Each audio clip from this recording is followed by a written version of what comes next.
Hey guys, Ellen Woodbridge here, independent Stampin' Up! Demonstrator in Australia.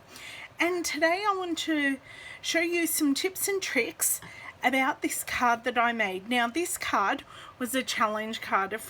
Another fellow Stampin' Up! Demonstrator's husband, Matt, he likes to set us a thing called Matt's Challenge. So he will walk into Renee's craft room, pick 4 or 5 things and challenge us to make a card, a scrapbook page, or any real paper crafting project using those items. So for this challenge, I had to use Dragonfly Dreams, we had to use Hearts, we had to use Daffodil Delight, and we had to fray some ribbon. So this is the card I came up with, and what I wanted to show you today is the ink smooshing technique. Yes, that is the official name, and Renee did it herself, and I went, oh, I've been meaning to do that for ages. So I gave it a go on this card, and I wanted to show you exactly how it works. So I'll just put the stamp set to the side as well as the card. Now I've used lots of Winker Stella on this card, but I really just want to show you the background watercolor ink smooshing technique. So I've taken a piece, now this is just a scrap of our Stampin' Up! Window sheet, and we're going to be doing this on a dry piece of our Stampin' Up! Watercolor paper. Now I've got an extra stamped on ready to throw in the bin piece of paper because the rest of it's a bit how you going. So we're just going to pop our window sheet down. Now just to bring in this card again, I have used Perfect Plum and Rich Razzleberry, and I'll be using those same colors today for you. So I've just got my ink pad open. Now you can also do this technique using markers. Now I just want to dab the corner of my ink pad, probably about that much, onto my piece of window sheet, and I just want to take a spray water bottle.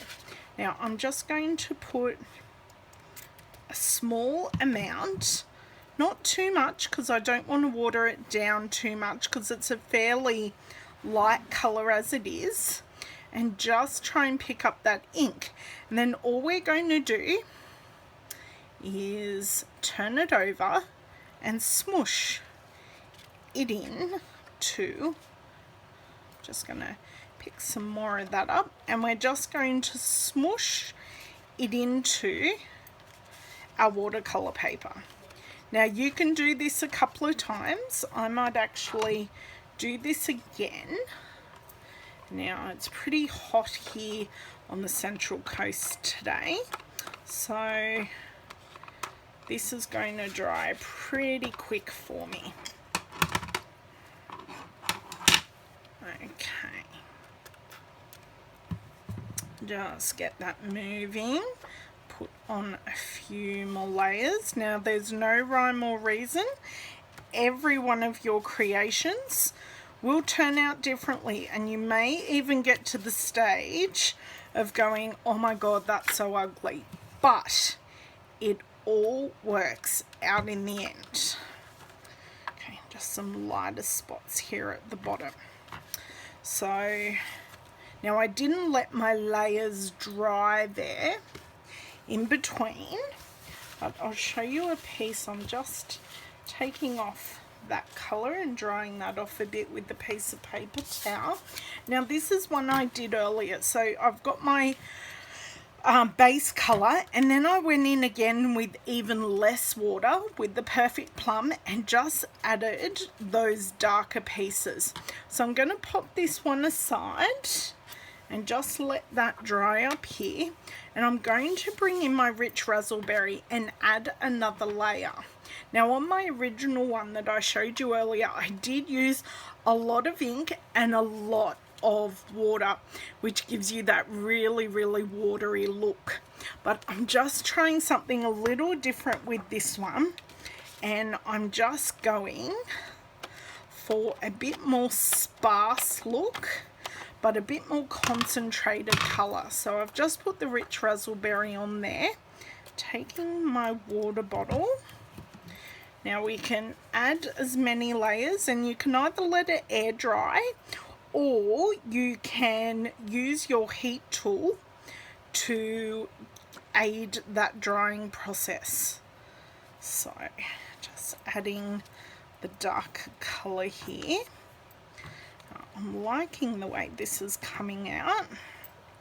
Now I might just leave that there, and you can also use a paper towel to pick up some of those puddles, but as I said, today it's really warm, so this won't take long to quickly dry off, and I'm going to add a whole nother layer.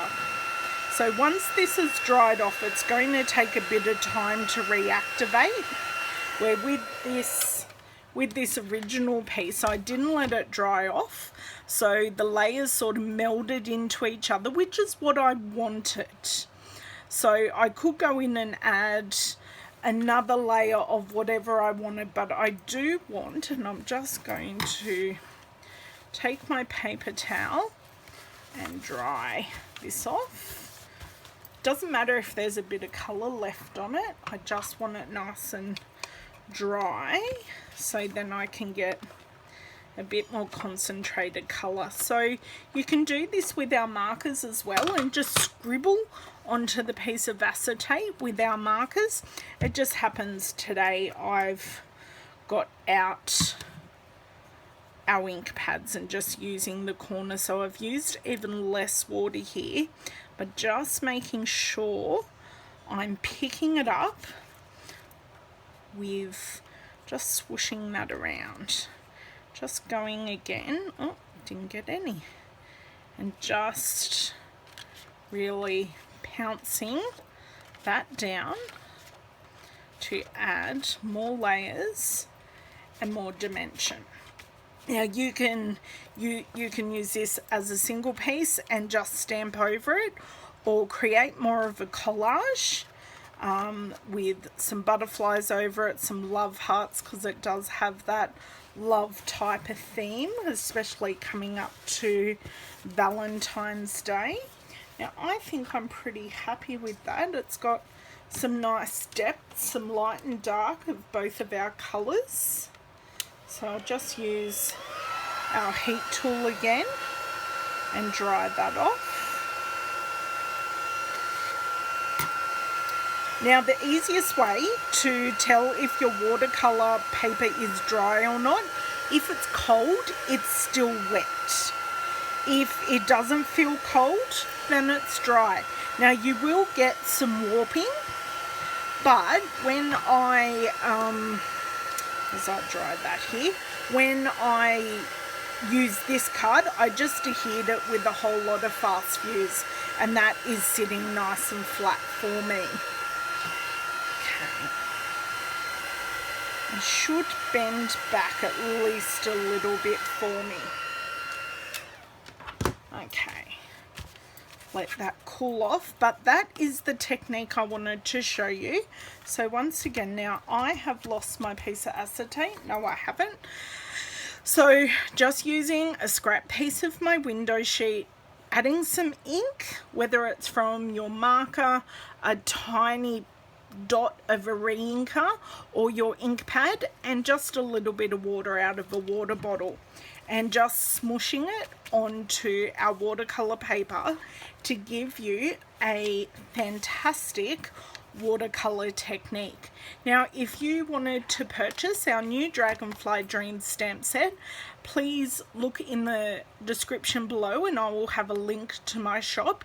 If you have any questions, comments about what I've done here today with the ink smooshing technique, please also leave a comment and I will get back to you as soon as I can.